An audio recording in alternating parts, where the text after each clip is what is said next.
Halo, pada kesempatan ini saya akan mencoba menjelaskan tentang breadboard, apa itu breadboard, apa fungsi dari breadboard, dan bagaimana cara menggunakannya. Breadboard merupakan sebuah papan yang berfungsi untuk merancang sebuah rangkaian elektronik sederhana. Breadboard terkadang disebut sebagai project board atau protoboard. Keuntungan menggunakan breadboard adalah kita bisa melakukan prototip atau uji coba terhadap suatu rangkaian listrik tanpa harus melakukan solder. Sehingga dengan menggunakan breadboard, kita dapat merancang suatu rangkaian atau mensimulasikan suatu rangkaian dengan lebih mudah karena dapat dibongkar pasang sesuai dengan kebutuhan kita. Berikut ini adalah salah satu contoh dari breadboard. Kalau kita lihat, maka pada permukaan breadboard terdiri dari titik-titik. Titik-titik, kemudian ada labelnya, yaitu ada 1 hingga 30 dengan A hingga J. Huruf dan angka ini dapat digunakan sebagai titik koordinat di mana kita meletakkan dari komponen-komponen elektronika yang akan kita susun. Mari kita membahas tentang titik-titik yang ada di dalam breadboard.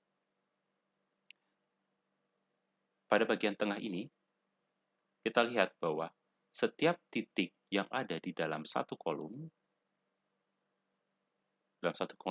saling berhubungan. Sehingga bila kita mempunyai suatu komponen, kita pasang di sini, kemudian kita letakkan lagi komponen di sini, maka komponen tersebut akan saling berhubungan. Namun, antara satu titik dengan titik lainnya pada kolom yang berbeda, dia tidak saling berhubungan. Hal ini berlaku untuk semua titik yang ada di tengah. Hal yang sama juga terjadi pada titik yang di bagian bawah. Kita lihat, semua titik yang ada dalam satu kolom, mereka saling berhubungan. Sedangkan titik-titik yang ada antara berbeda kolom, dia tidak saling berhubungan. Kemudian kalau kita lihat di bagian paling atas, maka kita lihat hubungan antar titik berbeda dengan titik-titik yang ada di bagian tengah. Bahwa titik yang ada dalam satu baris, mereka saling berhubungan, sedangkan titik yang berada dalam dua baris yang berbeda tidak saling berhubungan. Titik-titik ini biasa digunakan untuk menyambungkan sumber listrik DC, yaitu kutub positif dan negatifnya, sehingga bisa diakses oleh komponen-komponen yang akan kita rancang. Hal yang sama juga terjadi pada bagian paling bawah. Titik-titik yang berada dalam satu baris saling berhubungan, sedangkan titik-titik yang berbeda baris tidak saling berhubungan. Untuk lebih mudah dalam pemahaman kita tentang breadboard, mari kita lihat salah satu rangkaian listrik yang sederhana.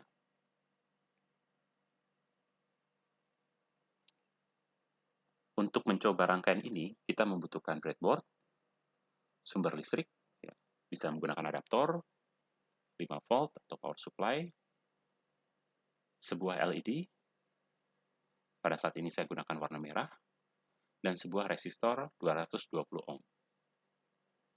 Kita lihat bahwa LED dia mempunyai kaki anoda dan katoda. Bagaimana kita cara membedakan kaki anoda dan katoda dari LED? Kita bisa melihat bahwa kaki anoda pada LED dia akan lebih panjang dibandingkan kaki katoda. Jadi kita bisa langsung lihat fisiknya dan kaki anoda akan terlihat lebih panjang. Bagaimana kita merancangnya atau memasang rangkaian ini ke dalam breadboard? Mari kita lihat. Kita lihat bahwa kutub positif dari baterai terhubung dengan salah satu kaki dari resistor. Sehingga kita bisa menyambungkan kutub positif dari baterai atau power supply kita ke breadboard.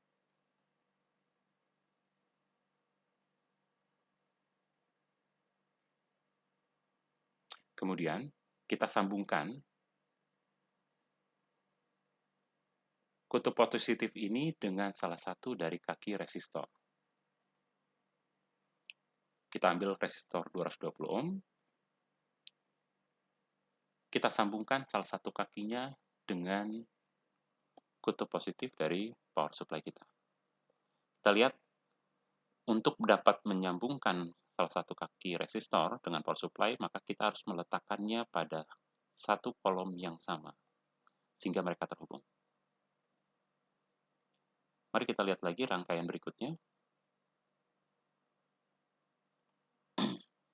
Salah satu kaki resistor akan berhubungan dengan kaki anoda dari LED.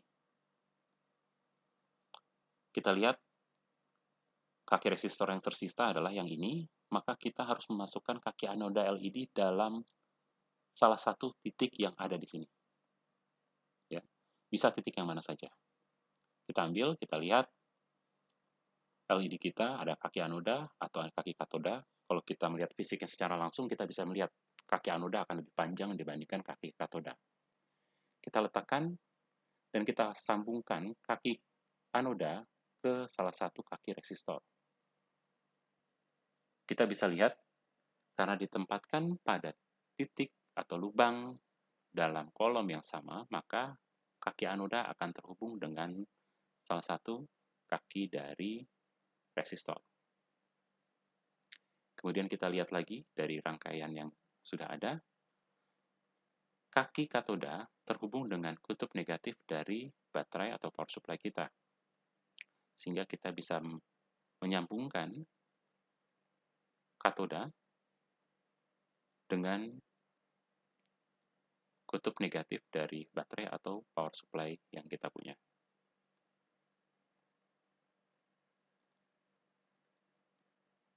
Kita lihat, kaki katoda terhubung dengan kutub negatif dari baterai, sehingga selesailah rangkaian listrik sederhana kita. Kita bisa melihat simulasinya apakah rangkaian ini dapat berjalan. Nah, kita bisa lihat bahwa lampu LED dapat bernyala. Sekian tutorial atau pengenalan tentang breadboard. Semoga dapat membantu Anda memahami bagaimana menggunakan breadboard. Sekian dan sampai jumpa pada video berikutnya.